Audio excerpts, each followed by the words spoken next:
Bismillahirrahmanirrahim. Alhamdulillahirabbil alamin.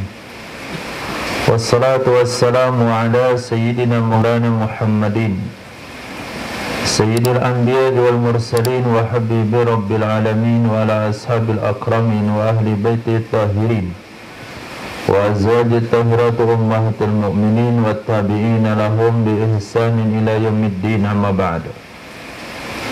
Rabbi yassir wa la tu'assir, Rabbi tamim bil khair. Rabbana shrah lana sudurana wa yassir lana umurana wa umural muslimin wa hlul 'uqdatam min lisanina yafqahu qawlana. Bisanadina al-muttasili ila Imam al-Jalalaini rahimahumullahu ta'ala wa qad sallam sirrahuma wa adaman nafa'a bi ulumihima wa barakatihima wa nafahatihima wa madatihima wa karamatihima fid darini, amin. An-Nisa ayat 56. A'udzu billahi minasyaitonir rajim. Innal ladzina kafaru bi ayatina sawfa nuslihim nara kullama nadijat juluduhum baddalnahum juludan ghairaha liyadhuqul 'adzab. Innallaha kana azizan hakima. Sesungguhnya orang-orang yang mereka kafir dengan ayat-ayat kami, saufa, kami akan masukkan, nuslihim, kami akan sampaikan mereka. Tafsirannya adalah nudkhiluhum, kami akan masukkan mereka naro, ke dalam neraka. Yahtarikuna fiha, mereka terbakar di dalamnya. Kullama, setiap kali, nadijat ay ihtarakat, terbakar, setiap kali terbakar dan terkelupas, juluduhum, kulit-kulit mereka, baddalnahum, kami ganti akan mereka, juludan, kulit-kulit, ghairaha, selainnya yang sudah terbakar. Bi antu'ada, dengan maksud diganti di sini, dikembalikan ia kulit. Bi antu'ada, dengan bahwa dikembalikan ia kulit, ila halihal awwali, kepada keadaannya kulit yang pertama. Ghaira muhtarikatin, hal keadaan tidak terbakar. Setiap kali terbakar, terkelupas, kami baguskan kembali kulitnya dalam keadaan tidak terbakar, lalu dibakar lagi. Setiap kali terbakar, dikembalikan lagi. Setiap kali terbakar, terkelupas, diganti lagi. Untuk apa tujuan daripada hal itu? Liyazuqul azab, supaya mereka merasakan azab. Supaya mereka merasakan azab. Liyuqasu shiddatahu, supaya mereka merasakan dahsyatnya azab, kerasnya azab. Innallaha, sesungguhnya Allah, kana, ada ia Allah, azizan, maha perkasa, la yu'jizuhu syai', tidak melemahkan akannya Allah oleh apapun, tidak melemahkan akannya Allah oleh apapun. Hakima, haka, dan Allah maha bijaksana, fi khalqihi, di dalam ciptaannya.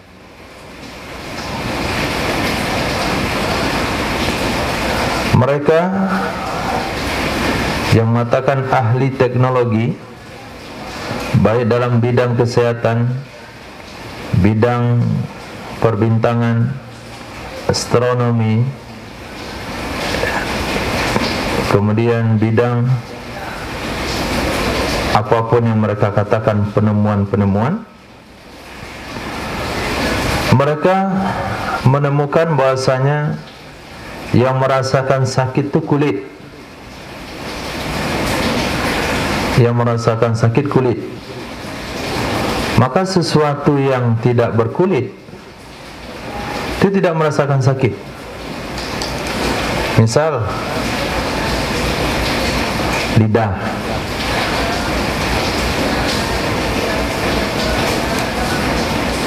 sakitnya nggak seperti itu sakit saraf. Oke, itu sarafnya.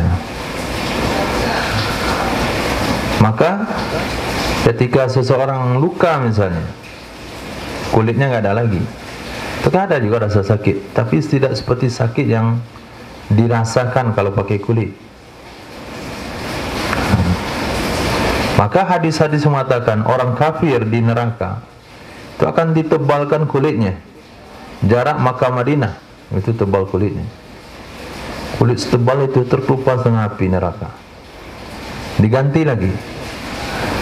Oh, ternyata Al-Quran bicara sebelum mereka menemukan yang merasakan sakit itu adalah kulit.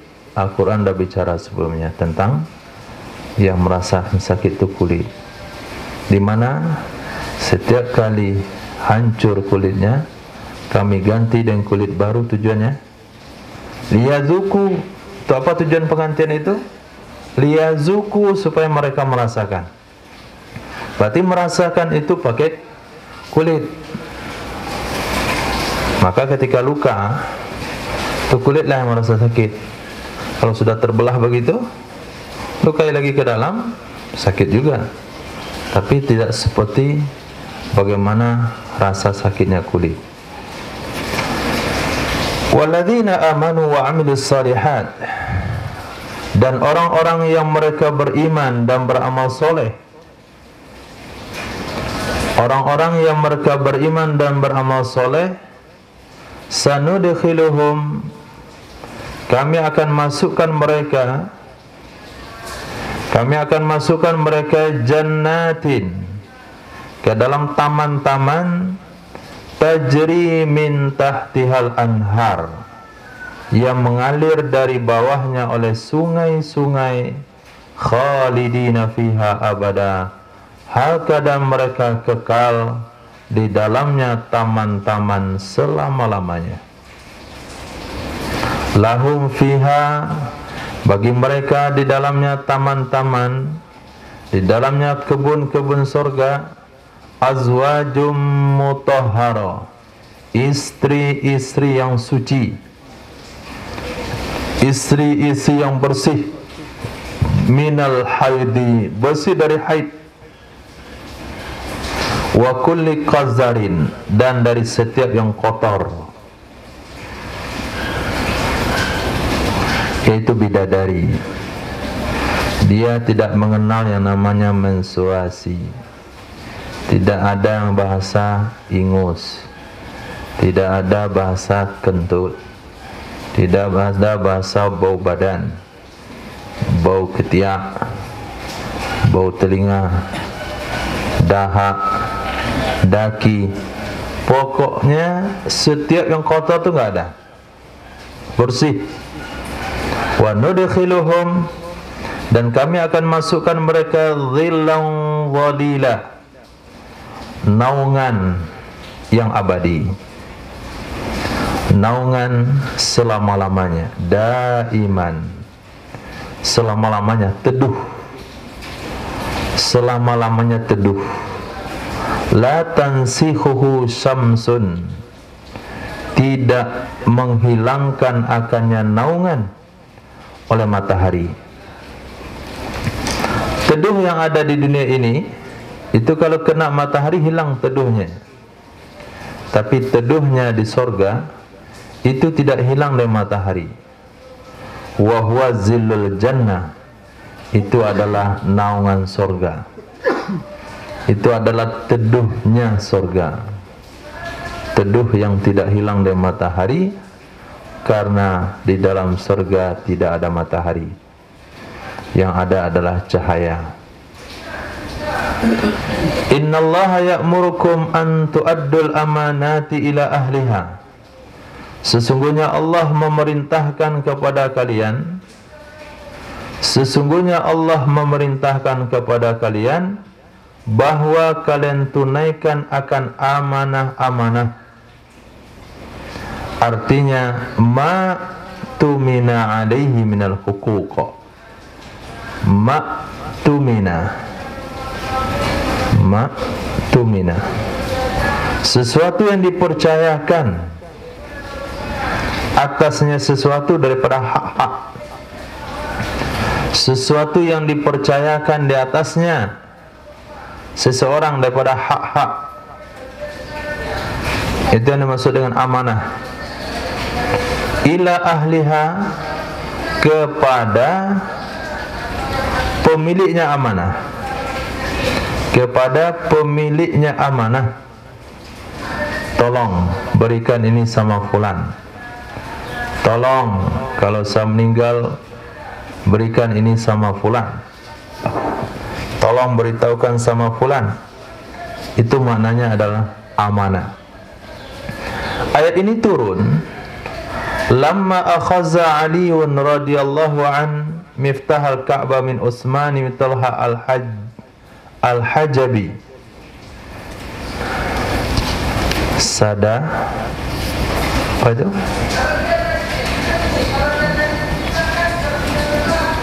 Sadanaha qasran. Sadanaha qasran. Lama qadiman Nabi sallallahu alaihi wasallam Makkah amal fathi wa mana'ah. Wa qala law alimtu annahu Rasulullah sallallahu alaihi wasallam la amna'hu. Fa amara Rasulullah sallallahu alaihi wasallam bi raddihi ilaihi wa qala haka khalidah talidah.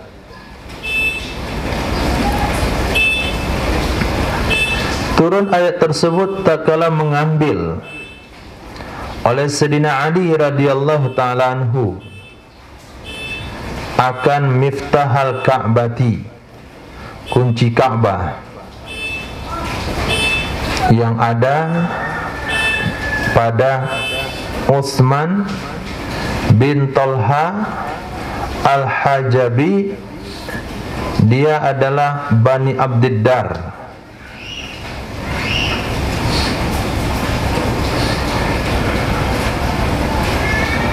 Sadanaha qasra.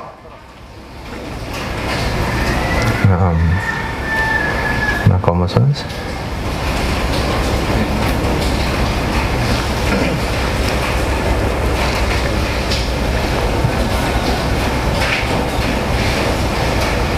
Allah 5 kilo kayaknya.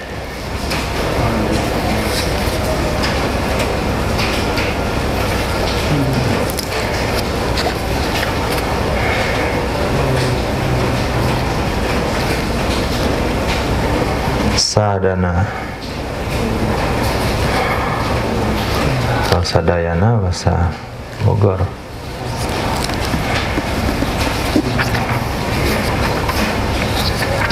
Sada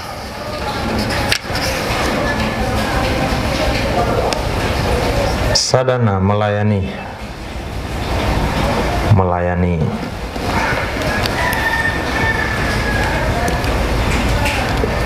Sadanaha, melayani ia Utsman bin Talha al-Hajabi akannya Ka'bah.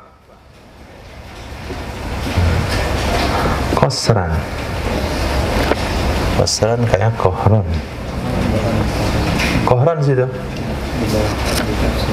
Oke, kohron secara paksa. Mengambil ia Sayyidina Ali radhiyallahu ta'ala anhu akan kunci Ka'bah dari penanggung jawabnya Utsman bin Talha al-Hajabi. Beliau belum Islam. Sadanaha, dia melayani akannya Ka'bah karena dia dari keturunan Bani Abdiddar. Qasran ay kohran, secara paksa. Lamma qadiman nabiyyu, tatkala datang oleh Nabi sallallahu alaihi wasallam ke Makkah pada tahun penaklukan Makkah. Wa mana'ahu, dan menghalangi ia Utsman bin Talha akannya Nabi untuk masuk Ka'bah. Itu penyebabnya. Kalaulah dia bukakan pintu Ka'bah untuk Nabi, Nabi nggak akan ambil kunci itu dari dia. Tapi ketika dia tidak mau membukakan pintu Ka'bah untuk Nabi, maka diambillah oleh Sayyidina Ali secara paksa. Dan dia berkata, jikalau saya tahu dia Rasulullah, niscaya aku tidak akan menghalanginya. Lau alimtu, jikalau saya tahu annahu, sesungguhnya Muhammad itu Rasulullah, lam amna'hu, niscaya aku tidak akan menghalangi akannya. Setelah Nabi masuk Ka'bah, maka memerintahkan oleh Rasul sallallahu alaihi wasallam biraddihi, mengembalikannya kunci, ilaihi, kepadanya Utsman bin Talha al-Hajabi. Waqala, dia berkata, haka Khalidah talidah.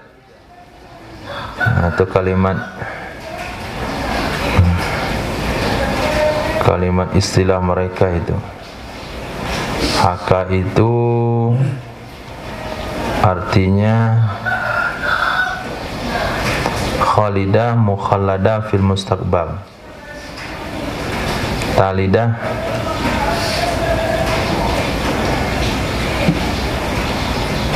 mukhallada fil mustaqbal kama kanat mustasila fikum.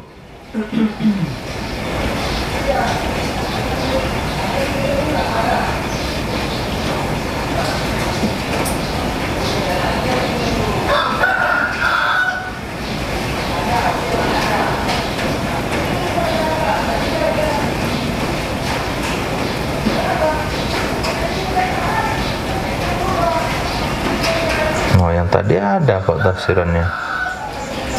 Ini yang nggak ada nih. Talidah. Talidah ada tafsirannya?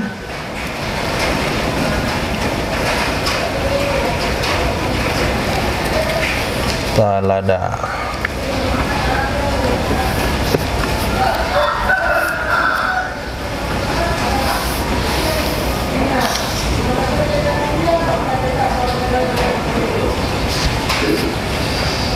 Mendiami, menempati.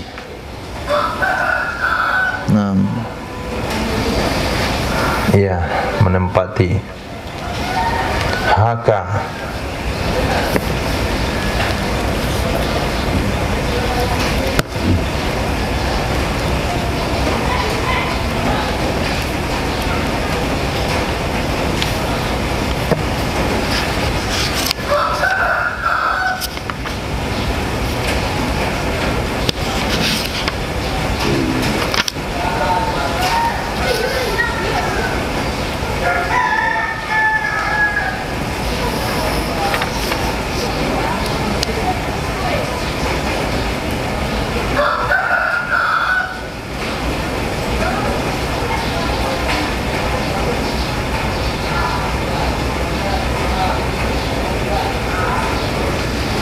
Ada haka artinya bingung. Ada haka maknanya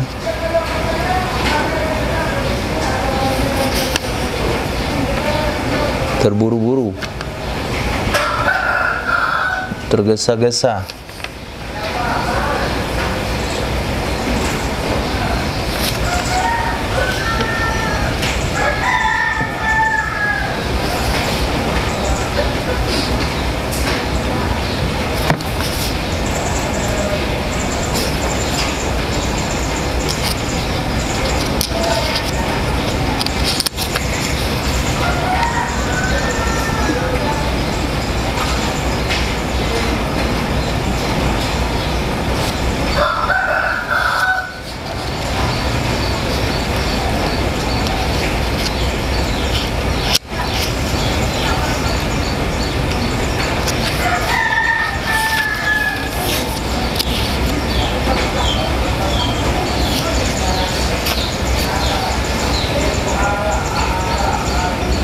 Haka, hauka, bingung. Bingung. Karena haka itu bisa saja dari hawaka, bisa saja dari hayaka.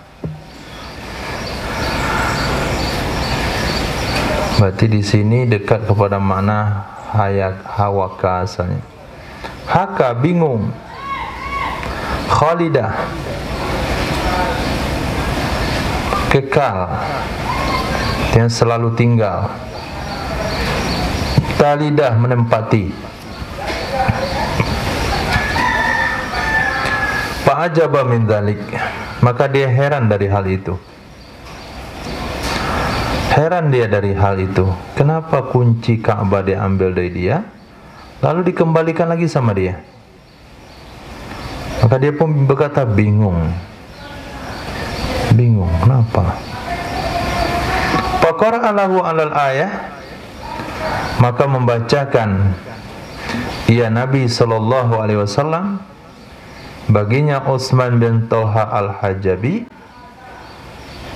'alal ayati, di atas ayat tadi, innallaha ya'murukum an tu'addul amanati ila ahliha wa aslam. Maka dia pun masuk Islam. Wa'atahu, dan ia memberikan akannya kunci Ka'bah inda mautih, ketika meninggalnya, artinya ketika hampir meninggal, kepada saudaranya Syaibah. Fabaqiya fi waladih, maka kekal ia kunci Ka'bah pada hari ini pada anak-anaknya Syaibah. Maka kalau ditanya hari ini siapa pemegang kunci Ka'bah? Bani Syaibah. Nah, Bani Syaibah. Wal ayatu wa in waradan ala sabbin khasin fa umumuha mu'tabarun bi qarinatil jam'i. Ayat tersebut walaupun dia warid datang atas sebab yang khas, maka umumnya ayat diperhitungkan dengan qarinah jama'. Innallaha ya'murukum. Walaupun ayat tersebut waridnya datangnya kepada satu sebab khas, tapi maknanya, keumumannya ayat itu tetap diperhitungkan dalam segala hal. Ini yang dimaksud dalam kaidah fikih, al-ibratu bi umumil lafzi laisa bi khususis sabab. Ibarat dalam memahami sebuah teks ayat dan hadis itu dilihat kepada keumuman teksnya, bukan kepada khusus sababnya. Oh, itu ayat nggak bisa kamu pakai menghujat kami yang tidak menjalankan amanah.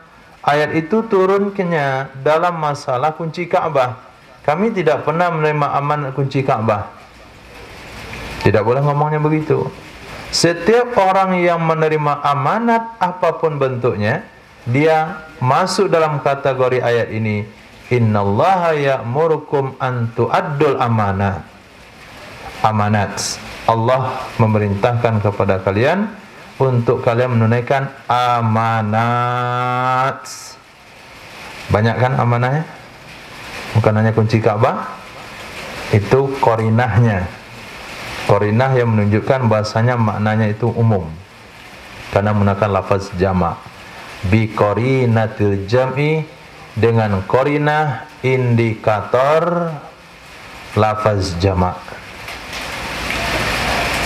Wa idza hakamtum bainan nasi an tahkumu bil adl, dan apabila kalian menghukum, kalian mengadili antara manusia, ya'murukum, niscaya Allah perintahkan kepada kalian, antahkumu bil adl, bahwa kalian menghakimi dengan cara adil.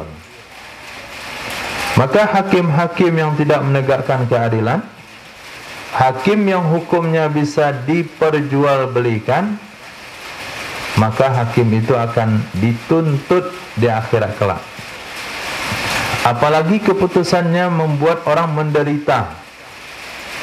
Apalagi kalau keputusannya membuat banyak orang menderita. Bisa dibedakan. Apa maksudnya di konsep Indonesia? Hakim yang keputusannya membuat orang menderita dan terlebih lagi membuat masyarakat lebih banyak menderita,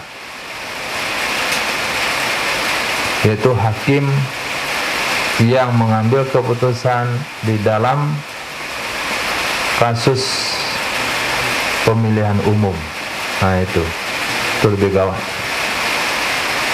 karena bukan hanya menderita satu orang, tapi membuat banyak orang menderita. Kalau tidak adil, bayangan aja di akhirat, saya tidak hakim, cuman pengen melihat bagaimana menderitanya hakim-hakim yang tidak adil. Begitu ngeri. Hakim yang terkenal adil dan kecerdasannya, yaitu Qadi Shuraih, itu berwasiat kepada anaknya untuk tidak menjadi hakim. Anakku, kesinilah, cium telinga ayahmu yang kanan. Harum. Cium telinga ayahmu yang kiri. Busuk. Padang adil. Ini bukan saya nggak adil, tapi saya mendengarkan laporan-laporan yang itu menyangkut tentang harga diri orang lain. Ada kasus suami istri misalnya, istrinya melapor begini, suaminya melapor begini. Tentu dia dengar laporan kezaliman masyarakatnya. Tentu dia tahu siapa yang zalim di masyarakatnya. Kalau dia nggak tahu, tentu nggak bisa memutuskan hukum. Dia mendengar itu pun tuntutan hukum, tapi tetap aja kesan bau yang ada di telinganya. Maka kalau hakim itu mau adil, cukup buat dia bodoh, pas, imbas, kembali modal kalau adil. Kembali modal saja kalau adil. Kalau nggak adil, rugi besar. Innallaha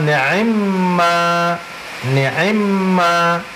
Pada kalimat ni'imma itu ada idgham mim ni'ma ke dalam ma. Ni'imma itu idgham mim ni'ma ke dalam ma. Asalnya adalah ni'ma. Ni'ma.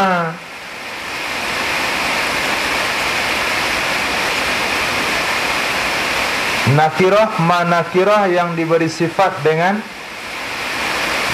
nakirah yang menjadi mausuf. Artinya apa ni'ma? Ni'ma syai'an. Sesungguhnya Allah sebaik-baik sesuatu. Kalau ada ma itu menunjukkan pada sangat baik. Ayah, pati ayah. Ayah. Mana? Ayyama. Mana saja. Ma fihi syai'un. Padanya tidak ada sesuatu. Ma fihi syai'um ma. Padanya tidak ada satu apapun. Itu mana ma itu.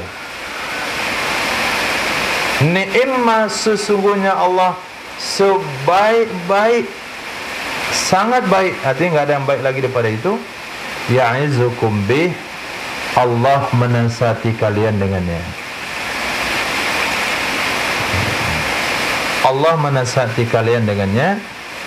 Ta'diyal amanah wal hukmi bil adl, dan menghukum dengan cara adil. Karena itu dua perkara yang saling berkaitan. Orang menghukum dengan adil berarti dia menunaikan amanah. Kalau dia menunaikan amanah, dia akan menghukum dengan adil. Kalau dia tidak hukum dengan adil, berarti dia tidak menunaikan amanah. Kalau dia tidak menunaikan amanah, salah satunya dia tidak mau menghukum secara adil. Innallaha kana sami'an basira. Sesungguhnya Allah itu maha mendengar. Lima yuqalu, bagi apa saja yang dikatakan. Basira bima yuf'alu, maha melihat dengan apa saja yang dilakukan. Ya ayyuhalladzina amanu ati'ullaha wa ati'ur rasul. Wahai orang-orang yang beriman, taatlah kalian kepada Allah dan taatlah kalian kepada Rasul. Wa uli, dan uli, arti uli ashabi, pemegang amri urusan. Ashabil amri, pemegang urusan. Artinya wulah, kepemimpinan, minkum, dari kalian. Taatlah kepada Allah dan taatlah kepada Rasul, dan juga jadi di situ menggunakan huruf ataf, tidak menggunakan kalimat ati'u. Untuk Allah gunakan kalimat ati'u, untuk Rasul gunakan kalimat ati'u, untuk ulil amri tidak menggunakan kalimat ati'u. Itu disebut dengan balaghah. Apa hikmahnya?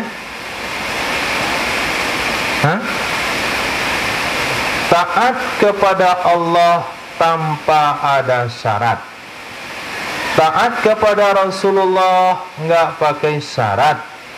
Tapi taat kepada ulil amri selama perintahnya benar. Naam. Jadi ketaatan kepada Allah, ketaatan kepada Rasul mutlak. Sehingga ketika sahabat sedang salat, dipanggil oleh Rasul SAW dan dia tidak sahut. Lalu selesai salat dia datang kepada Rasulullah dan menyahutinya. Kata Nabi, kenapa kamu enggak sahuti saya? Saya sedang salat wahai Rasulullah. Apakah kamu enggak dengar firman Allah? Sahutilah, kabulkanlah, atau jawablah seruan Allah dan Rasulnya. Berarti sedang salat kalau Rasul panggil, datang jawab saja. Nah, kenapa mutlak? Perintah ketaatan pada Rasul itu mutlak, enggak pakai mikir. Enggak pakai mikir. Tapi kalau kepada pemimpin harus syarat, selama perintahnya diridhai oleh Allah, dibenarkan oleh syariat.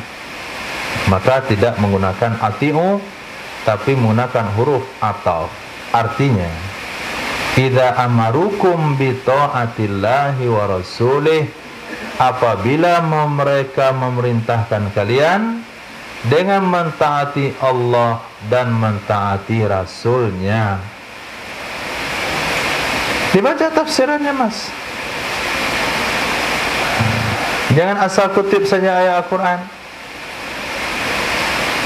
Saudara-saudara, kita tidak sholat Jumat. Kenapa? Taat dengan perintah pemimpin kita. Ya ayyuhalladzina amanu atiullaha wa atiur rasul wa ulil amri minkum. Itu dalilnya kemana-mana. Kemarin, tahun-tahun sebelumnya, yang enggak boleh Jumatan. Allah wa atiur rasul wa ulil amri minkum. Kagak dibaca dia tafsirannya. Apa penafsirannya? Idza amarukum bi ta'atillah wa rasulih. Apabila perintah pemimpin itu mentaati Allah dan Rasulnya. Sementara meninggalkan Jumat 3 kali berturut-turut, itu akan dicap hatinya oleh Allah dengan stempel. Itu kata Nabi. Ta'un terjadi di zaman Sayyidina Abu Ubaidah bin Jarrah, yaitu tahunnya Amwas di Syam. Tapi tidak ada riwayat mengatakan tidak ada sholat Jumat. Naam. Oke.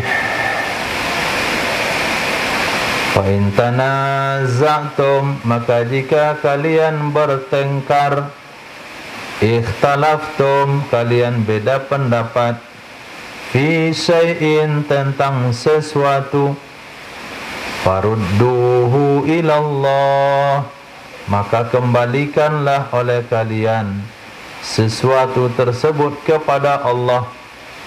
Artinya ila kitabih, kepada kitabnya Allah, Al-Quran. Kalian bertengkar tentang sesuatu, apa hukum maulid Rasul, bid'ahkah atau sunnah? Ruddu ila Rasulillah, ila kitabillah, bahas dengan kitab Allah. Apa hukumnya? Membaca Sayyidina, kembalikan kepada kitab Allah, Al-Quran, dan kepada Rasul muddata hayati, pada masa hidupnya Nabi. Pada masa hidupnya Nabi, kembalikan kepada Rasulullah, seperti yang berlaku di zaman sahabat. Sayyidina Umar bin Khattab dengan kawannya yang junub di medan perang. Satu, Sayyidina Umar enggak sholat sama sekali, yang satunya lagi mandi debu. Maka Nabi ajarkan bagaimana yang sebenarnya. Itu cara penyelesaian masalah kalau Nabi masih hidup. Wa ba'dahu, setelah meninggalnya Nabi, ila sunnatih, kembalikan kepada sunnahnya Rasulullah sallallahu alaihi wasallam.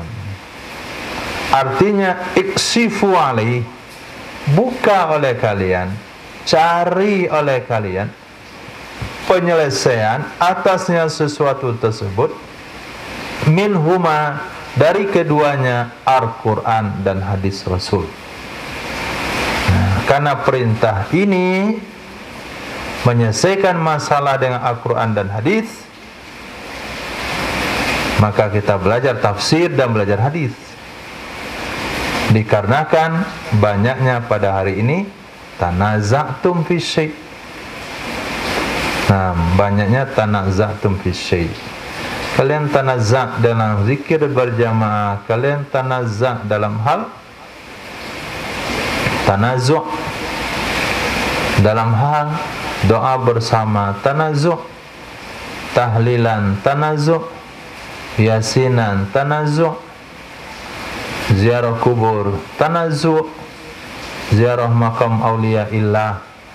Saking banyaknya tanazu', 40 hari, menyaratui hari, takin di atas kubur, macam-macam. Nah, pada hari ini pula, bukan hari ini maksudnya hari sekarang, artinya pada zaman-zaman kita pula hal itu menjadi tanazu'. Maka perintah Allah, iksifu, bukalah, cari penyelesaiannya dari Al-Quran dan hadis. In kuntum tu'minuna billahi wal yawmil akhir, jika adalah kalian beriman dengan Allah dan hari akhir. Zalika ay raddu ilaihima, demikian mengembalikan kepada keduanya Quran dan hadis, khairul lakum, itu lebih baik bagi kalian, minat tanazu', dari bertengkar, wal qauli birra'i, dan berkata dengan pendapat. Nah, pendapat ambo nggak boleh, bukan pendapat ambo, tapi ma qalal Quran wa ma qala Rasul, wa ahsanu ta'wila, dan sebaik-baik takwil, artinya ma'ala, tempat kembali, atau ma'ala takwil. Titik. Wa nazala, wa nazala itu ayatnya yang mana? Yang tadi atau nanti? Yang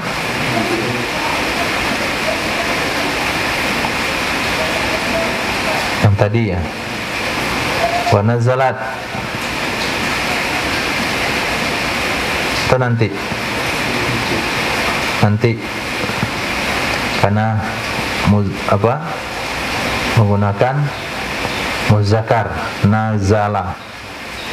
Wa nazala, turun ayat berikut, lamma ikhtasama yahudiyun, tak kala bertengkar oleh Yahudi dan oleh munafik, fada'al munafiku ila Ka'b bin al-Ashraf, maka mengajak oleh munafik untuk diselesaikan pertengkaran itu kepada Ka'b bin Ashraf, liyahkuma bainahuma, supaya menghukumi ia Ka'b Ashraf antara keduanya, Yahudi dan munafik.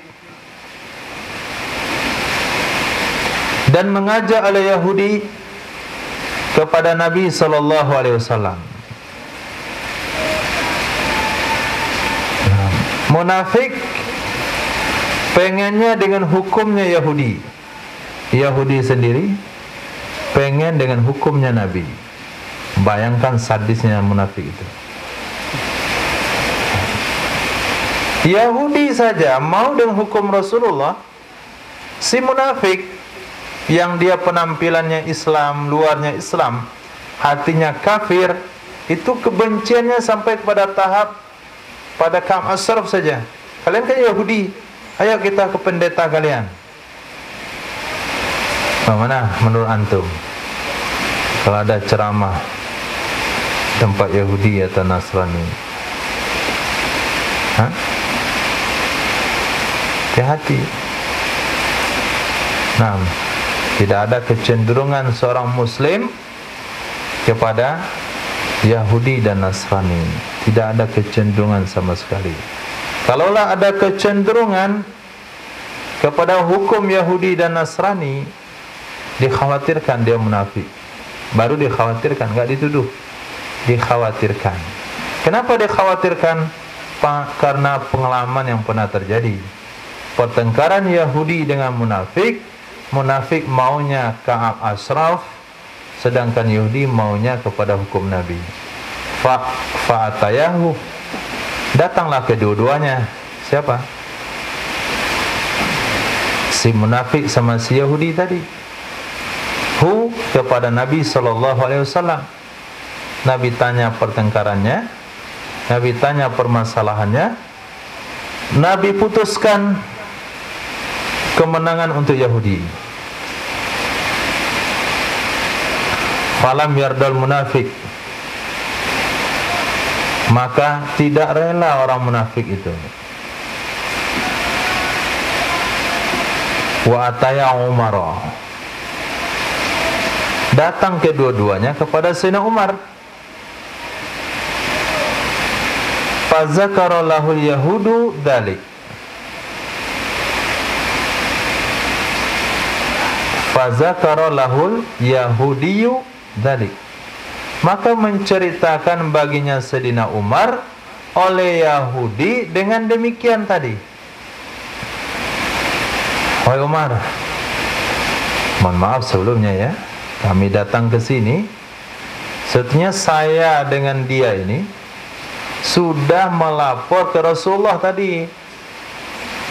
Rasulullah mutusin saya menang dalam kasus ini. Tapi bukan munafik namanya, tapi orang ini nuntut saya untuk datang ke kamu lagi. Kata si Yahudi kepada Sayyidina Umar bin Khattab. Sayyidina Umar pun tanya, faqala lil munafiki, dia berkata kepada orang munafik, akadzalik, betul begitu? Betul enggak begitu? Betul. Naam. Faqatalah, maka langsung dia penggal kepala orang itu. Antum yakini itu bagaimana tajamnya naluri Sayyidina Umar bin Khattab. Kalau orang tidak rela dengan keputusan Rasulullah, disebut munafik di sini berarti penampilannya Muslim. Penampilannya Muslim. Yang ngomong itu siapa? Yahudi yang ngomong. Yahudi. Yang bicara kepada Sayyidina Umar tentang cerita dia sudah temu sama Nabi, si kawannya ini enggak ridha, itu Yahudi yang ngomong. Sementara satu orang lagi ini Muslim luarannya, Muslim luarannya, karena disebut munafik. Benar begitu? Benar katanya. Langsung dipenggal kepala si munafik ini. Kalau kita bingung kita, satu Yahudi, satu Muslim, mana mau kita percayai? Tapi Sayyidina Umar, ja'alallahu al-haqqa, ju'ilal haqqu ala lisani Umar. Langsung aja dipenggal kepalanya. Turun ayat, bukan ayat ini, ayat yang lain. Apa bunyi ayatnya? Apa bunyi ayatnya? Fala wa rabbika la yu'minuna hatta yuhakimuka fima syajara bainahum thumma la yajiduna fi anfusihim harajan mimma qadaita wa yusallimu taslima fala wa rabbika la yu'minun. Ketika itu Sayyidina Nabi bingung. Umar enggak mungkin bunuh orang beriman, enggak mungkin. Tapi kenapa dia bunuh satu orang itu? Akhirnya turun ayat, demi Tuhanmu wahai Muhammad, mereka enggak beriman. Kalau sampai minta keputusan kepada Nabi, lalu dia enggak terima, enggak iman dia berarti. Oh, wajar saja dibunuh oleh Sayyidina Umar. Nah, apatalah dia bunuh langsung. Itu di belakang Nabi. Kalau di hadapan Nabi ada basa-basinya. Da'ni ya Rasulullah adribu unuqa hadza munafik. Biarkan wahai Nabi saya penggal kepala munafik ini. Ini Nabi enggak ada. Sama-sama tak izin. Nah, sudahlah. Putus kepalanya. Dilihat yang satu orang ini putus kepalanya, Yahudi ini kabur dia. Lari jumpa dengan Rasulullah. Ceritakan hal yang tadi. Oke. Alam tara ilal ladina yaz'umuna annahum amanu bima unzila ilaika wa ma unzila min qablika yuriduna ayyatahakamu ila taghut. Ini ayat membela sikap Sayyidina Umar bin Khattab. Ini mungkin salah satu daripada 23 ayat yang turun membenarkan sikap Sayyidina Umar bin Khattab. Ini salah satunya dari 23 ayat itu. Apa kata Allah kepada Nabi Muhammad? Alam taro, tidakkah engkau lihat wahai Muhammad? Ilal ladina, kepada orang-orang yaz'umuna, mereka mengakui, annahum, sesungguhnya mereka, amanu, mereka beriman, bima unzila ilaika, dengan sesuatu yang diturunkan kepadamu, wa ma unzilu min qablika, dan sesuatu yang diturunkan dari sebelummu, Taurat, Injil, Zabur, dan 100 suhuf lainnya. Tapi dalam waktu yang sama, yuriduna, mereka menginginkan, ayyatahakamu, bahwa mereka mencari pengadilan kepada taghut. Apa itu taghut? Kasirut tughyan, orang yang banyak durhakanya, yaitu Ka'ab bin Ashraf. Nah, taghut yang dimasukkan ayat itu bukan setan, tapi Ka'ab bin Ashraf. Nabi bilang, Allah bilang dia taghut karena ada mirip sama setan. Karena banyak sekali bikin kerusakan. Kerusakan yang terbesar dibuat dia adalah merubah sifat Nabi dalam kitab Taurat. Itu salah satu orangnya, Ka'ab bin Ashraf. Wa qad umiru an yakfuru bih, dan sungguh diperintahkan mereka bahwa mereka kufur dengannya taghut.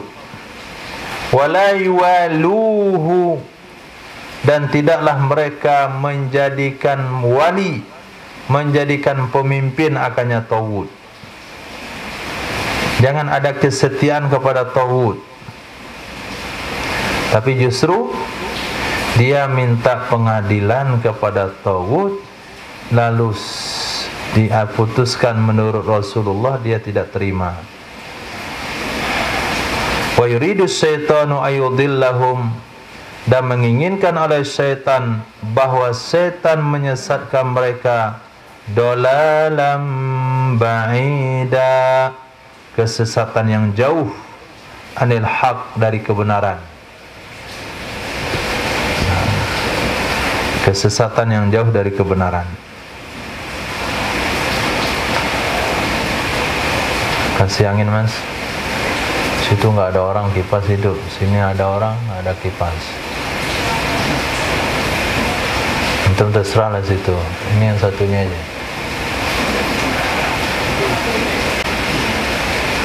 Itu panas dingin. Dingin. Alhamdulillah. Wa idza qila lahum ta'alu ila ma anzalallah, apabila dikatakan kepada mereka, ayo, ta'alu, ayolah kepada apa yang diturunkan oleh Allah di dalam Al-Quran dari hukum. Ketika diajak untuk menyelesaikan masalah dia dengan hukum yang ada dalam Al-Quran, wa ila Rasul, dan diajak bertemu dengan Rasulullah, liyahkuma bainahum, supaya Rasulullah mengadili di antara mereka, ra'aital munafikin, engkau akan lihat orang-orang munafik, yasudduna anka, mereka menghalangi darimu, yu'ariduna anka, mereka berpaling darimu, ila ghairika, kepada selainmu, sududa, benar-benar berpaling. Jadi dua ayat ini turun menjelaskan siapa sebetulnya kawan bertengkarnya Yahudi tadi, dan apa yang dilakukan oleh Sayyidina Umar itu adalah benar. Dia tidak salah bunuh. Dia betul-betul telah membunuh orang yang tepat untuk dibunuh. Nah, fakaifa idza asabathum musibatum bima qaddamat aydihim, maka bagaimana, fakaifa, maka bagaimana, yasna'una, mereka melakukan, mereka memperbuat, mereka berbuat, idza asabathum, apabila menimpa akan mereka oleh musibah,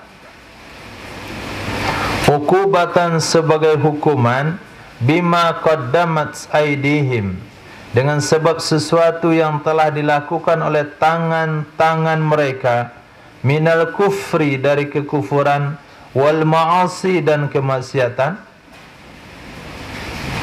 Artinya, ayakdiruna alal i'radi wal firari minha, apakah mereka mampu untuk berpaling dan lari darinya hukuman, darinya musibah, ancaman.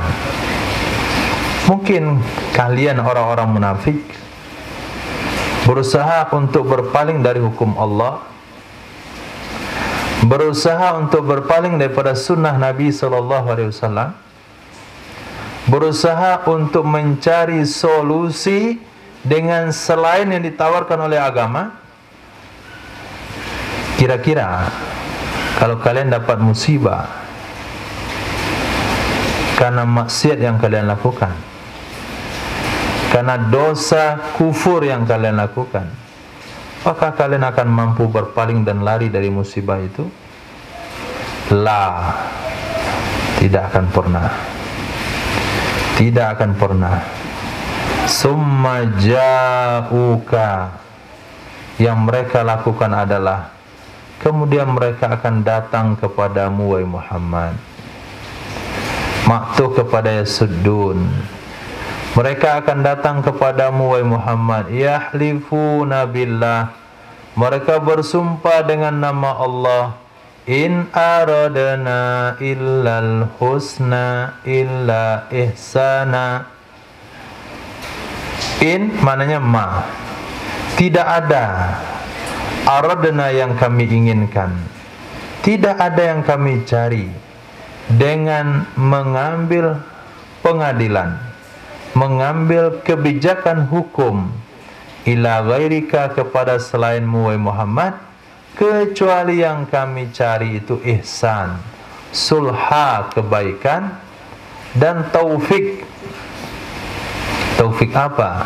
Ta'lifan bainal khasmaini, kedekatan hubungan, kedekatan hati antara dua yang bertengkar, bit takribi fil hukmi dunal hamli ala maril haq, dengan melakukan pendekatan dalam hukum, tidak memikulnya atau membawanya kepada muril haq, kebenaran yang pahit.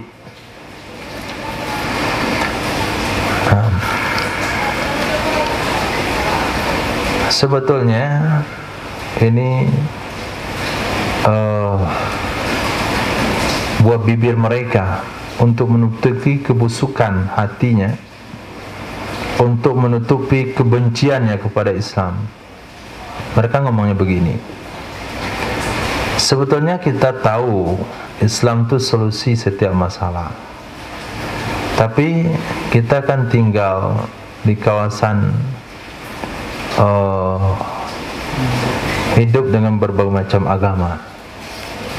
Jadi kalau kita bawa kepada hukum Islam, itu menyebabkan orang itu menjauh dan alergi. Tapi kita ambil garis tengah saja, hukum yang bisa diterima oleh semua lapisan. Itu kalau sudah kedesak, kalau sudah ditimpa musibah, dia akan bersumpah-sumpah dengan demi Allah, hanya saja tujuan kami mengambil hukum kepada selain Nabi itu sebuah kebaikan. Kebaikan yang kami cari, perdamaian, kemudian hubungan antar beragama dan sebagainya. Kayak toleransi namanya. Nah, kami hanya mencari toleransi. Tapi Al-Quran mengatakan itu alasan munafik. Nah, alasan orang-orang munafik lari daripada hukum Allah. Padahal hukum yang terjadi itu sesama umat beragama Islam. Kasus yang terjadi sesama umat beragama Islam, tapi nggak mau diselesaikan secara Islam. Terutama yang paling berat mereka terima itu adalah hukum tentang ahli waris, khususnya di wilayah Sumatera Barat, khusus lagi bagi keturunan wanita. Nah, itu Jawa mau, bagi pihak laki-laki sangat mau sekali, karena dia dapat 2 kali lipat. Untuk dunia,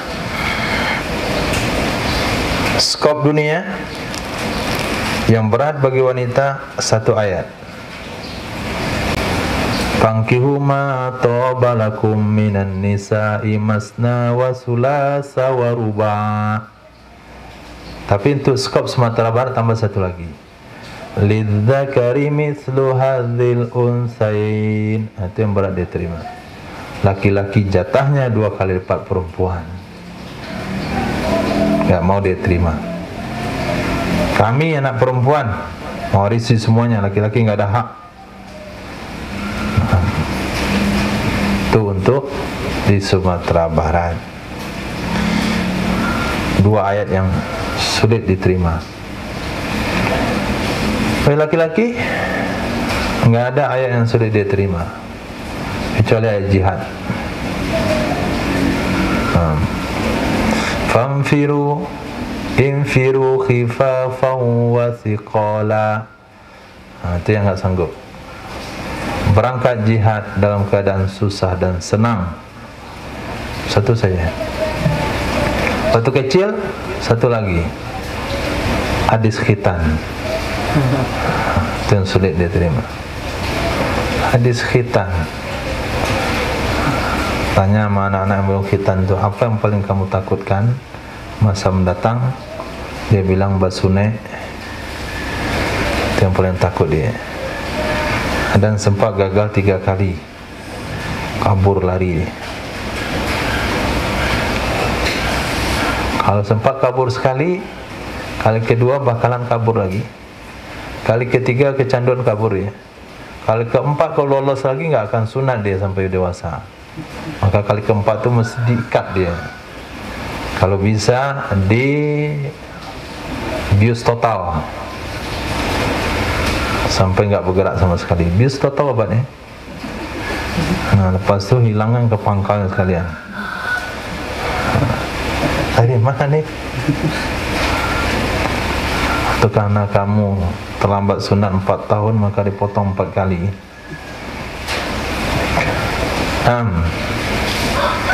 Ulaika alladzina yal'amullahu ma fi qulubihim.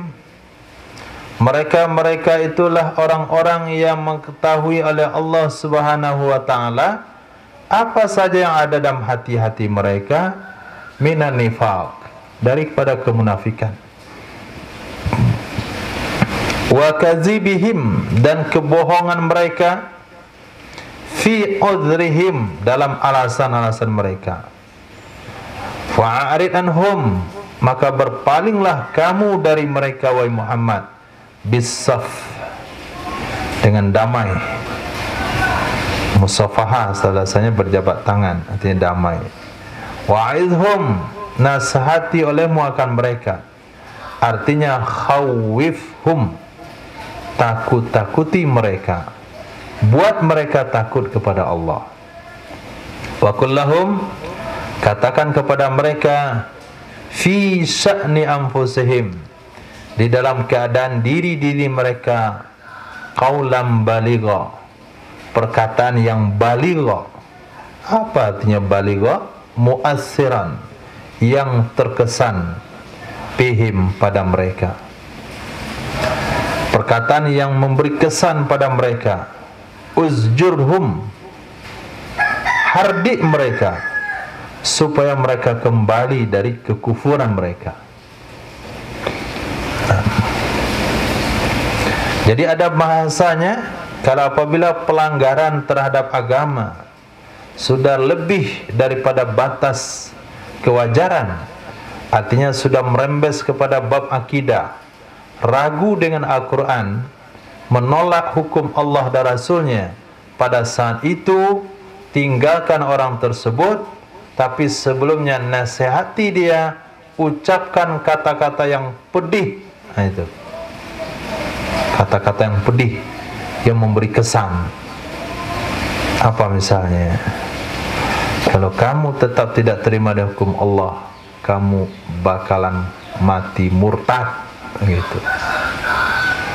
Maka hari ini perlu kita cek di dalam diri kita dengan sekian ayat Al-Quran yang dibaca, mana yang tidak sesuai dengan nafsu, banyak misalnya. Mana yang diri kita menolak, masih istighfar. Dari sekian hadis yang dibaca, mana yang kita benarkan semuanya. Mana yang bisa kita amalkan berapa yang mampu kita amalkan. Itu nggak ada masalah. Tapi adakah di antara hadis yang kita nurani, hati kita nggak terima? Itu bahaya. Saya kalau hadis itu nggak cocok sama saya, itu bahayalah dia itu. Sesuai ya di sini, nggak relevan. Oh, ngomong gak relevan itu maunya kita pegang rambutnya di ubun-ubun, dempetkan kepalanya ke tembok atau tonjok di pelipis dia tuh sampai bonyok. Nah itu gepeng dia dah ada. Semangat kali tok. Sampai bilang gak relevan. Nah, Al-Quran juga mengatakan hal yang sama. Buat mereka takut kepada Allah, bilang sama mereka tentang diri mereka yang menolak kebenaran, menolak Al-Quran, menolak hukum Allah, perkataan mu'assirah yang memberi kesan di dalam hati mereka, menyakitkan. Kira-kira kalau jumpa kita, perkataan itulah yang dia ingat. Perkataan itu yang dia ingat. Tapi pilih kata-kata yang memberi pengaruh, yang terkesan sehingga dia terpikir-pikir, mudah-mudahan dia kembali dari kekufuran. Liyarji'u an kufrihim. Berarti salah satu metode dakwah yang dimasukkan di sini, ketika kita sudah membaca situasi tempat yang kita datangi, ternyata masyarakatnya sudah mulai menolak, mengkotak-kotakkan ayat Al-Quran dan hadis-hadis Nabi.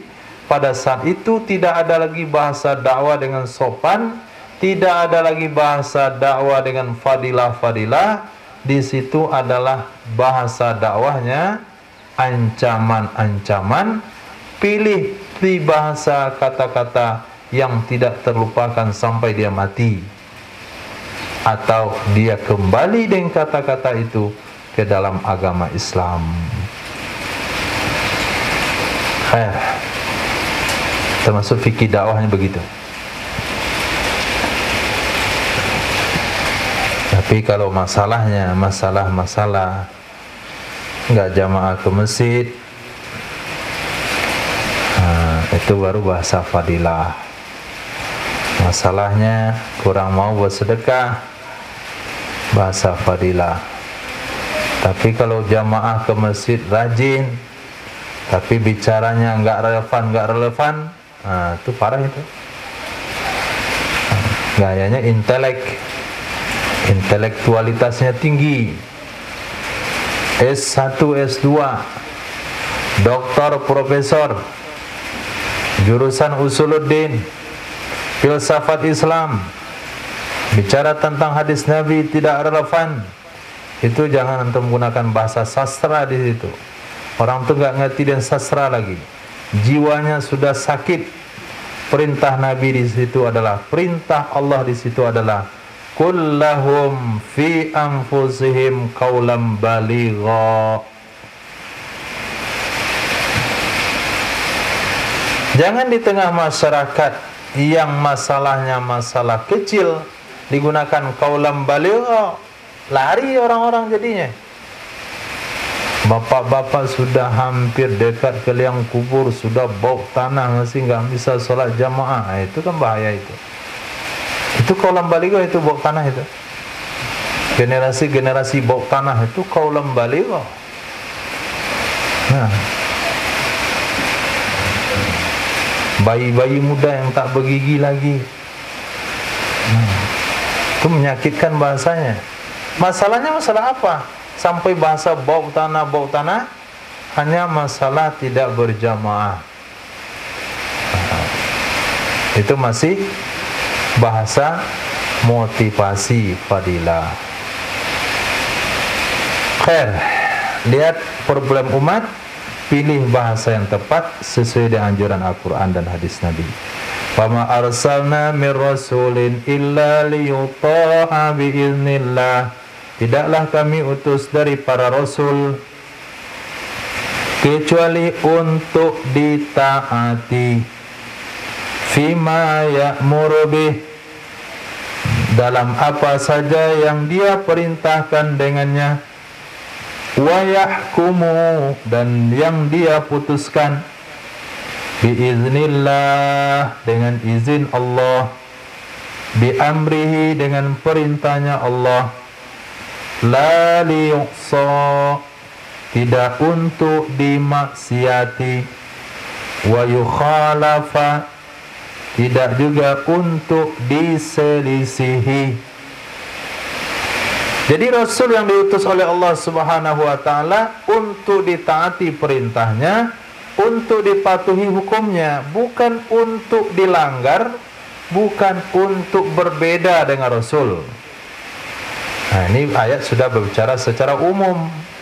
Maknanya seluruh yang dibawa oleh Rasulullah gunanya untuk diikuti, nah, untuk dicontoh, mulai pada ujung rambut sampai ke ujung kaki, mulai daripada tidur sampai tidur kembali. Nah, rambut, kumis, kuku, jenggot, bulu hidung,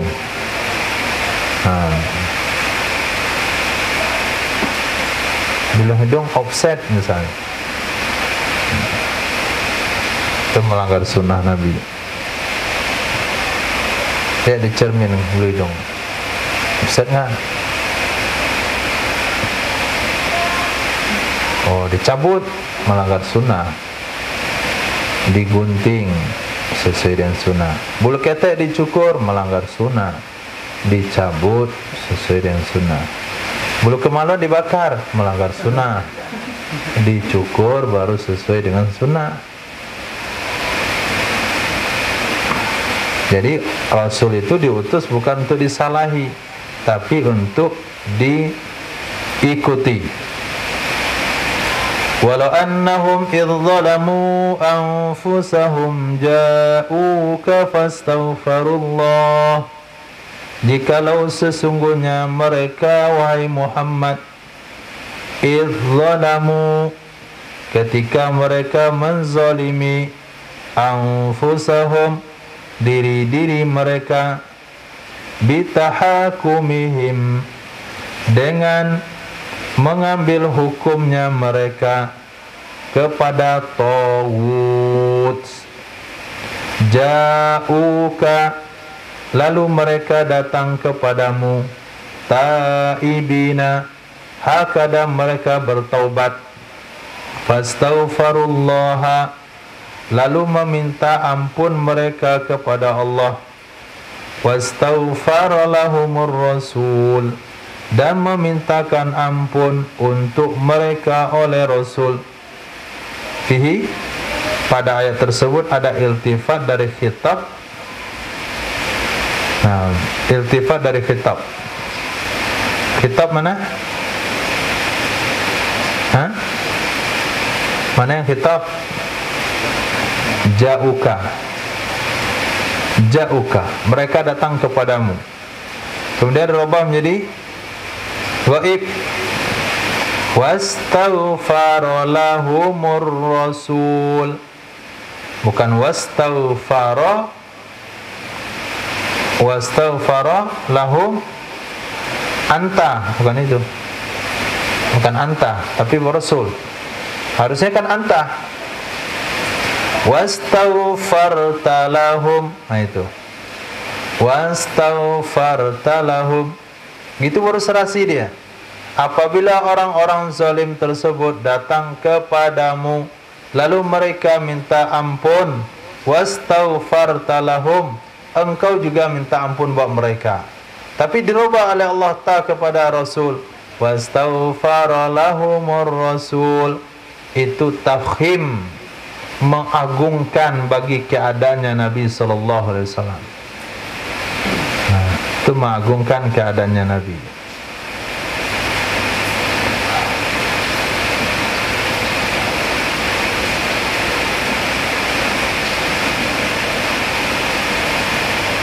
Misalnya begini,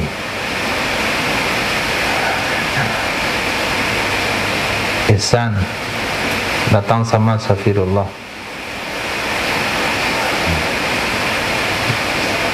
saya Ihsan Pariyama datang ke sini, ke pesisir, ke rumah antum untuk melamar adik antum. Itu pun kalau Safirullah setuju. Nah, Itu pun kalau Safirullah setuju. Enggak, kalau antum setuju diganti. Itu pun kalau Safirullah setuju. Jadi bahasa antum diganti dengan nama. Itu namanya tafkhim. Safirullah setuju?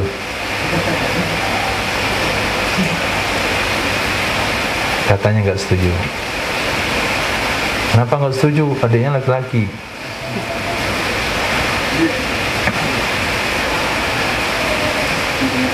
Nah, lawajadullaha, sungguh mereka menemukan Allah tawwaba, menerima taubat alaihim, di atas mereka, rahiman bihim, maha penyayang dari mereka.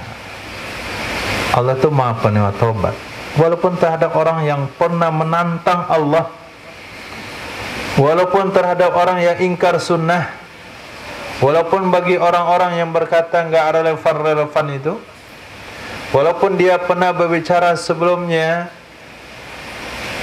perkara-perkara yang merendahkan Islam, tapi kalau mau datang kepada Rasul, hari ini bagaimana mau datang pada Rasul? Yaitu berkunjung ke makam Sayyidina Muhammad, kemudian istighfar di situ, kemudian baca ayat ini di situ. Wahai Rasulullah, ayat ini Allah katakan, walau annahum izzalamu anfusahum ja'uka fastaghfirullah wastaghfara lahumur rasul. Saya tahu ayat ini bukan hanya berlaku di zaman engkau hidup. Saya yakin ayat ini tidaklah mansuh. Saya yakin Al-Quran itu berlaku sampai akhir zaman. Saya yakin syariat itu bukan untuk sahabat yang hidup di zaman Nabi, bukan untuk orang-orang munafik yang hidup di zaman Nabi, tapi untuk orang-orang yang ada setelah Nabi pun. Kalau begitu saya datang ke sini, berdiri di makam Rasul sallallahu alaihi wasallam, lalu aku minta istighfar kepada Allah, dan saya mohon kepadamu supaya kamu juga istighfar untuk aku, berdiri di makam Nabi. Maka pada saat itu Allah akan terima taubatnya, dan Allah Maha Penyayang. Maka Nabi katakan, jafa, kalau orang pergi haji tapi tidak ziarah ke Madinah, jafa, kurang ajar. Tapi jafa itu gersang, kasar, datang ke Makkah enggak ziarah ke makam Rasulullah. Nah, disebut ziarah Rasul. Dalam hadis-hadis disebut ziarah Rasulullah. Tapi Wahabi ganti kitab-kitab ulama kita ziarah Masjidin Nabi. Nah, itu dia pengkhianatan ilmiah yang dilakukan oleh Wahabi. Ya, sekarang kita nggak pandai ganti-ganti kitab orang. Kalau mau cetak jangan diganti-ganti isinya Wahab. Nah, cetak-cetak aja bangunan isinya, jangan diganti-ganti. Jadi ganti-ganti dia. Judulnya adalah ziarah kubur Nabi. Itu judul pertama yang dibuat oleh ulama kita. Karena dia yang cetak, dibuat dia ziarah Masjidin Nabi. Memang terlalu alergi dia dengan Rasulullah, dan terlalu benci gayanya menjauhkan umat dari Nabi. Nah, jadi kalau nanti kita beli kitab hadis judulnya ziarah Masjidin Nabi, antum coret ziarah kubur Nabi. Itu judul yang benar di kitab mana saja. 6. Fala wa rabbika, ini dia ya tadi. Maka tidak demi Tuhanmu, artinya la zaidah, nanti enggak diterjemahkan. Maka demi Tuhanmu wahai Muhammad, la yu'minuna, tidak beriman mereka, tidak beriman mereka, hatta yuhaqqimuka, sehingga mereka meminta keputusan kepadamu, sehingga mereka minta pengadilan kepadamu, fima syajara bainahum, dalam apa saja yang terjadi, ikhtalata, yang berselisih sesama mereka. apapun yang berselisih, apapun yang terjadi sesama mereka, pasti mereka minta kepadamu bagaimana solusinya menurut Nabi, bagaimana solusinya menurut syariat Islam. Maka dia dikatakan beriman kalau dia lakukan hal itu. Setelah diputuskan oleh Rasulullah, sudah diputuskan menurut syariat Islam, summa la yajidu fi anfusihim haraja, kemudian mereka tidak menemukan di dalam diri-diri mereka haraja. Apa arti haraja? Keberatan, dayikan, sesak, sempit, syakka, ragu, mimma qadaita bih, dari apa yang telah engkau putuskan dengannya. Dia enggak ragu lagi kalau Rasul dah ngomong. Dia tidak ragu lagi kalau sudah diputuskan lewat hadis Nabi. Wa yusallimu, dan mereka tunduk, yang qadu li hukmika, mereka tunduk dengan hukummu, taslima, benar-benar tunduk, min ghairi mu'aradatin, dari tanpa ada pembangkangan, penolakan. Ini mukadimah untuk mengawali sebuah persengketaan yang ada di antara pihak A dan pihak B dalam kasus apa saja ketika antum diminta untuk menyelesaikannya. Siapkan dulu mental kedua belah pihak untuk menerima hukum Allah dengan ayat ini. Sebentar lagi saya diminta untuk hal ini, tapi nggak tahu kapan.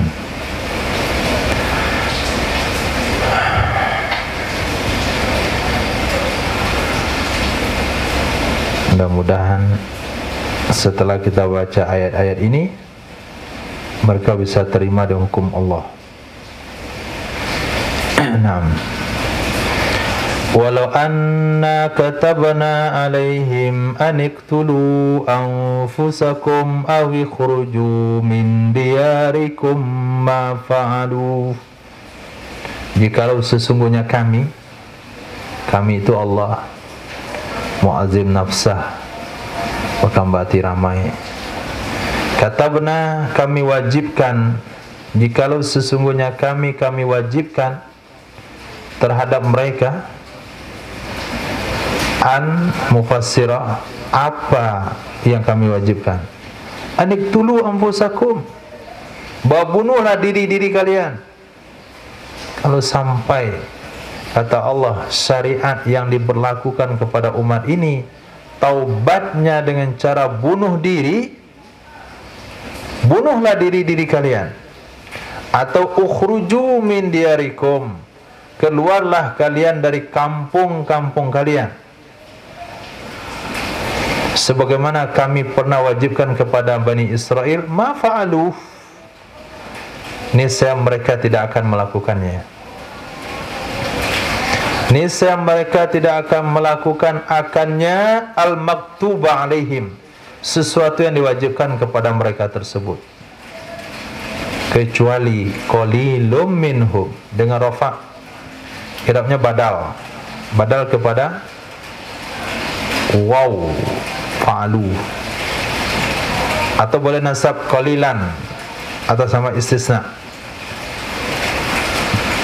Karena ini adalah kalam tam lagi mujab, maaf manfi, kalam tam lagi manfi, maka boleh dua setelah ilah, boleh badal, boleh nasab. Berlaku di sini. Qalilun boleh, qalilan boleh. Ma fa'aluhu, niscaya mereka tidak akan melakukannya kecuali sedikit sekali dari mereka. Walau annahum fa'alu ma yu'aduna bih, jikalau sesungguhnya mereka melakukan apa saja yang dinasehati mereka dengannya dari mentaati Rasul sallallahu alaihi wasallam, lakana khairan lahum wa ashadda tasbita, sungguh ada ia demikian, itu sangat baik bagi mereka dan sangat-sangat kuat. Tasbita, menetapkan, artinya tahqiqan li imanihim, memastikan bagi iman mereka. Kalau mau dinasihati, itu baik bagi mereka dan itu ciri-ciri memiliki iman yang baik. Dan bisa saja melakukan ajaran tersebut menghasilkan iman yang kokoh. Memang awalnya berat, misalnya berat sekali untuk dilakukan, tapi ketika kita mau melakukan yang berat tersebut, hasilnya adalah imannya kokoh. Asyadda tasbita, imannya kokoh. Setelah Nabi Ibrahim diuji oleh Allah Subhanahu wa taala untuk melakukan penyembelihan terhadap anaknya, itu ujian untuk siapa? Untuk Nabi Ibrahim, sekalian untuk Nabi Ismail. Antum kira jangan Nabi Ibrahim aja diuji, Nabi Ismail lebih parah tuh ujiannya. Siapa lebih berat ujiannya di situ? Yang menyembelih atau yang disembelih? Yang berat lah yang disembelih. Dia pasti mati. Kalau yang menyembelih dia bisa tutup mata.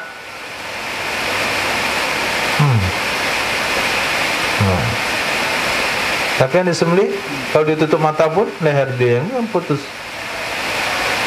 Tapi ketika mereka lewat ujian tersebut, tidak ada lagi ujian yang berat lepas itu. Kenapa? Apabila sesuatu ujian telah dilaksanakan, maka akan menghasilkan asyadda tasbita tahqiqan li imanihim. Tapi apabila ragu-ragu dengan perintah Nabi, nah saat itu dia tidak mendapatkan kemantapan iman. Lihat yang jos-jos itu, kenapa dia terlalu jos? Karena dia nampak nusrah ghaib dia. Kapan hal itu datang? Anaknya berojol di rumah sakit, dia langsung kurut kena jadwalnya. Apa kata masyarakat? Enggak peduli dia. Pada saat itu dia lolos, lepas itu enggak ada lagi ujian lebih parah dari itu. Enggak ada lagi ujian lebih parah dari itu.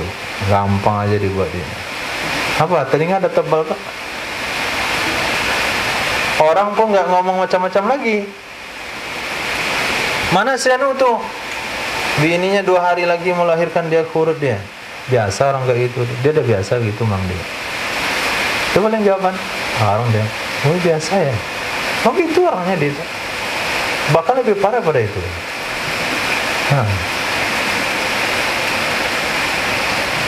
Lebih parah pada itu. Bininya susah melahirkan, anaknya nggak lahir-lahir, azan berkumandang langsung sholat dia. Bininya tinggal aja di dapur sendiri. Gawat itu. Apakah selepas itu ada pembicaraan orang lain? Ada, tapi nggak ada pengaruh lagi. Ketika nggak ada pengaruh, nggak ada juga orang mau bicara. Tuh mana tuh, biarin aja dia. Pajam dari itu. Nah, selesai deh. Setan pun nggak mau ngompor-ngomporin lagi dia, nggak ada pengaruhnya. Tapi yang baru ngomong banyak, bla bla bla bla bla macam-macam. Itu rahasia dari ayat tadi. Lolos dengan ujian yang berat, dapat iman yang kokoh. Apa sejarah dalam hidup Nabi Ismail selain pada menyembelih, disembelih? Ada lagi ujian yang berat? Tidak ada. Setelah Nabi Ibrahim menyembelih anaknya, tidak ada lagi sejarah ujian yang berat bagi Nabi Ibrahim. Kenapa? Sudah sampai tahap tinggi, sudah sampai pada makam tahqiqul iman. Kita ini masih banyak ujian lagi mas, karena belum melewati perkara yang genting dalam hidup. Genting. Nggak ada kan? Nggak ada. Wala hadainahum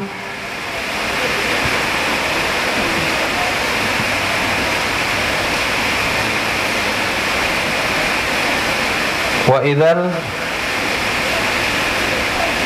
dan ketika itu lau sabatu Jikalau mereka tetap enggak goyah, istiqomah dengan amalnya, la atainahum, sungguh kami berikan kepada mereka, min ladunna, dari sisi kami, min indina, dari sisi kami, ajran azima, pahala yang besar adalah surga, wala hadainahum siratam mustaqima, sungguh kami tunjuki mereka ke jalan yang lurus. Titik. Cukup. Subhanallah wa bihamdihi, subhanakallahumma wa bihamdika, asyhadu an la ilaha illa anta, astaghfiruka wa atubu ilaik. Subhanaka rabbil izzati amma yasifun, wassalamu ala mursalin, alhamdulillahi rabbil alamin.